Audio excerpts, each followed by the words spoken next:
Now, if you're still eating meat, I want you to be very honest with yourself. How did you feel when you just saw those scenes of animals being slaughtered to be placed on your plate?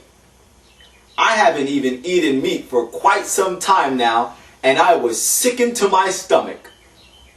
It is disgusting and disturbing to see what men will do to make a profit. How they will destroy even God's harmless creatures to fulfill the debased, lustful appetites of men and women. It is satanic what we saw just moments ago. It is satanic what we just saw moments ago.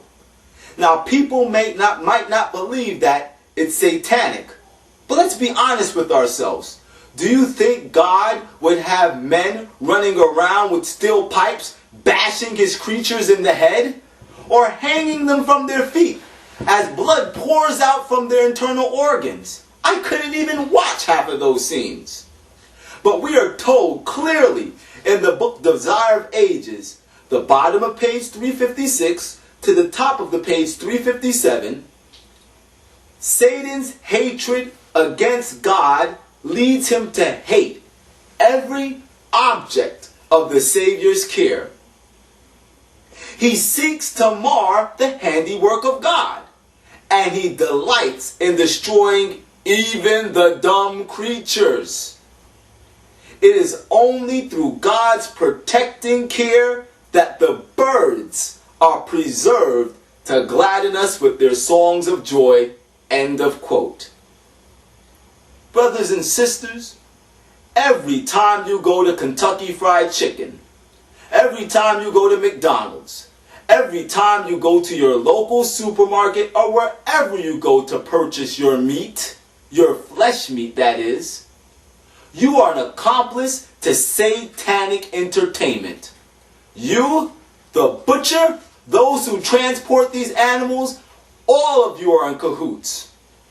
And it's unfortunate that we can call ourselves Christians and know that things like these are taking place and still not be able to deny ourselves something that is so horrific. It's not a part of God's plan for you to be eating such things. And so you don't feel like you're off the hook.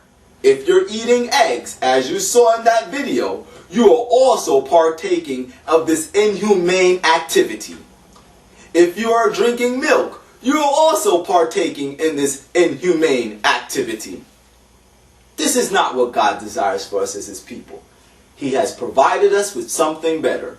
In the book Counsels on Diets and Foods, page 380, we're clearly told by God's prophet that vegetables, fruits, and grains should compose our diet. Not an ounce of flesh meat should enter our stomachs. The eating of flesh is unnatural. We are to return to God's original purpose in the creation of man. End of quote. The eating of flesh meat is unnatural. It's not what God gave to Adam when he created him in the garden. And we clearly see that in the first chapter of the book of Genesis. What is unnatural is sin. Flesh meat, the whole diet of eating flesh came about because of the results of sin. Continue to read the book of Genesis, starting from chapter 1, and you'll be able to clearly see that. And you will also be able to clearly see how the lives of men were constantly degenerating because of the flesh diet. My encouragement to you today is this. Ask God in prayer to give you the strength to put away these debased, lustful desires to eat his creatures. I know it's not easy. For some of us, it's going to take much prayer and even some fasting. But God will be faithful in giving you the strength to do what is right. Isn't that what you want to do? Remember what the book of 1 Corinthians chapter 3, verse 16 and 17 say? Know ye not that your body is the temple of God, and that the Spirit of God dwelleth in you? If any man defile the temple of God, him shall God destroy. For the temple of God is holy, which temple ye are. Brothers and sisters, allow your body to be a habitation of the Spirit of God. Don't defile it, because you'll move God's hand to do something that he does not want to do, and that is destroy you.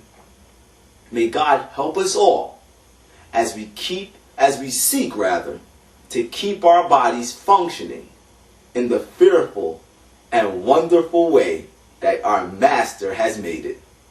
God bless you. About